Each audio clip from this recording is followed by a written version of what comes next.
ഇതൊന്ന് കണ്ടു നോക്കിയേ, ജീവൻ്റെ ബലം അതെത്രത്തോളാണെന്ന്. പ്രാണൻ അത് പോകുമ്പോൾ അതേതൊരാളായാലും, നായി ആയാലും മനുഷ്യനായാലും ആരായി കഴിഞ്ഞാലും അതൊരു കച്ചിത്തുരുമ്പ് കിട്ടുക എന്നൊക്കെ പറഞ്ഞില്ലേ, അതുപോലുള്ള ഒരു കാഴ്ചയാണിത്. നമുക്ക് ഈ കാഴ്ച ഒന്ന് കണ്ടു നോക്കിയാലോ. കിണറ്റിൽ വീണ ഒരു നായാണ്.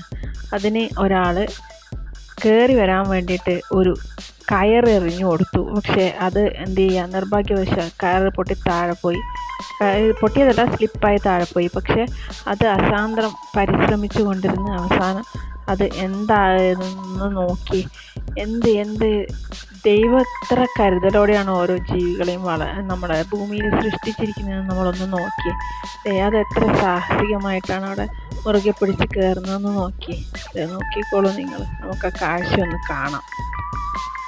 നിസ്സാര കാര്യങ്ങൾക്ക് വേണ്ടി പോലും ആത്മഹത്യ ചെയ്യുന്ന മനുഷ്യന്മാരെ കണ്ടു പഠിക്കേണ്ട ഒരു പാഠാണിത്.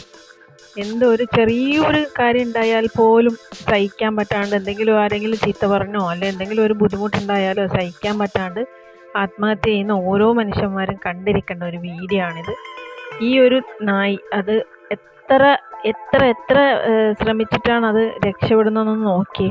അതിൻ്റെ അവസാന ശ്വാസം വരെ അത് ശ്രമിച്ചുകൊണ്ടിരിക്കുന്നു. എന്നിട്ട് അത് രക്ഷപ്പെടുകയും ചെയ്തു. അപ്പോൾ നിങ്ങൾക്കും ഇതുപോലെ ഒരു ബുദ്ധിമുട്ടുകൾ ജീവിതത്തിൽ എന്തെങ്കിലും വന്നിട്ടുണ്ടെങ്കിൽ ഇതുപോലെ പതറാതെ ഇതുപോലെ പിടിച്ചു നിൽക്കുക. നിങ്ങൾക്കും എവിടെയെങ്കിലും ഒരു കച്ചിത്തുരുമ്പുണ്ടാകുമെന്ന് എനിക്ക് ഉറച്ച വിശ്വാസമുണ്ട്. ജീവിതത്തിൽ എന്ത് ദുഃഖം വന്നാലും നമ്മൾ ഒരിക്കലും തളർന്നു പോകരുത്. പൂർവാധികം ശക്തിയോടെ തിരിച്ചു വരാനായിട്ട് നമ്മൾ ശ്രമിച്ചു കഴിഞ്ഞാലേ നമുക്കത് നേടാൻ പറ്റത്തുള്ളൂ. എന്നെ ഒന്നിനും കൊള്ളത്തില്ല എന്ന് പറഞ്ഞു കഴിഞ്ഞാൽ നമ്മളെ ഒന്നിനും കൊള്ളത്തില്ല. നമ്മൾ അവിടെ തന്നെ ഇരിക്കത്തേ ഉള്ളൂ.